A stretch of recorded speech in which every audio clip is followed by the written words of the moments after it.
PM धन धान्य कृषि योजना। ओके, नई योजना है, बजट के अंदर इसका मेंशन था, निर्मला सीतारमण जी ने किया था, इसको अब कैबिनेट का अप्रूवल मिल गया है। जैसे ही न्यू स्कीम आएगी एग्जाम के लिए इंपॉर्टेंट हो जाएगी। तो 1.7 करोड़ फार्मर्स तक इसके बेनिफिट पहुंचाने के लिए 100 डिस्ट्रिक्ट्स को चुना जाएगा। ऐसी 100 डिस्ट्रिक्ट्स जो अभी कृषि एरिया में थोड़ी पीछे चल रही हैं, फुल पोटेंशियल पे वर्क नहीं कर रही हैं या नहीं कर पा रही हैं। जैसे एस्पिरेशनल डिस्ट्रिक्ट प्रोग्राम है सरकार का, कि ऐसे डिस्ट्रिक्ट जहां डेवलपमेंट नहीं पहुंचा है उनको चुना जाएगा और उनमें डेवलपमेंट किया जाएगा। इसी तरह से ऐसे 100 डिस्ट्रिक्ट को चुना जाएगा जहां कृषि अपने फुल पोटेंशियल पे नहीं चल पा रही है और उनको सहायता पहुंचाई जाएगी। वो एग्रीकल्चर क्रेडिट देना हो या फिर बाकी तरीके से मदद पहुंचानी हो।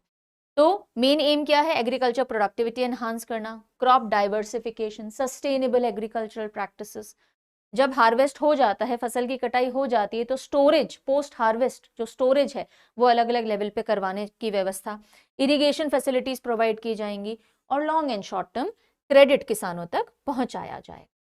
तो कैबिनेट ने क्लियर कर दिया है PM धन धान्य कृषि योजना को, और इसका सालाना आउटले, एनुअल आउटले रखा गया है 24,000 करोड़ का, यानी कि इतना खर्चा इस स्कीम पे हर साल किया जाएगा। ठीक है, 6 साल के लिए टोटल ये स्कीम अभी अनाउंस की गई है, 100 डिस्ट्रिक्ट्स को कवर किया जाना है।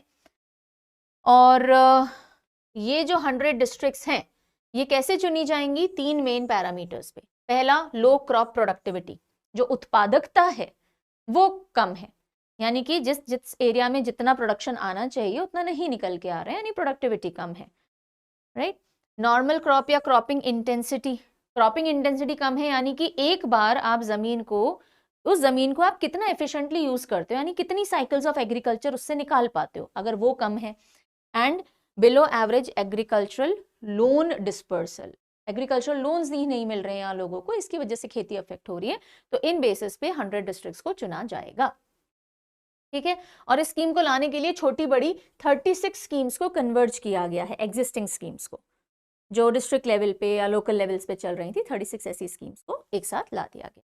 Ministry of agriculture, farmers welfare, NABARD के साथ कोलैबोरेट करके और इस स्कीम के ऊपर काम करेंगे।